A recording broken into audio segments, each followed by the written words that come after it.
Next, the Texans. This is the current AFC playoff picture as we look at it. You got the Ravens, the top seed, only 3 losses. Then the division leaders, it goes Dolphins, Chiefs, Jaguars, 2, 3, and 4. Browns are 5. Now, down there, same record as the Jaguars, 8-6, the Texans. So this game against the Texans is one of those crazy ones, Scott, where it almost counts as 2 because if the Texans end up making the playoffs and don't win the division, tiebreaker against the Browns, it's head-to-head. Yeah, especially if it's just the 2 of them. It gets complicated to the 3rd team or 4th team.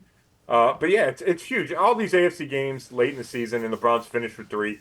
They're all big. They're all important. You know, the NFL hasn't put out its list of who could clinch this weekend. So I don't know if the Browns win. I don't know if they can clinch this weekend or not.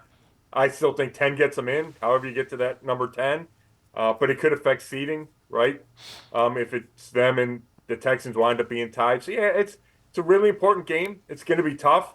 We don't know who's quarterbacking for the Texans yet. If it's C.J. Stroud, he's having an unbelievable year. I think they're going to be fired up in Houston because that team has come out of nowhere. Nobody expected them to be this good. DeMeco Ryans might be the favorite for Coach of the Year or one of the favorites. So, yeah, it's a tough game. It's a game that at the beginning of the season looked like, oh, the Browns will go down there and Christmas even win. And I certainly don't think that right now, that it's an automatic win by any stretch.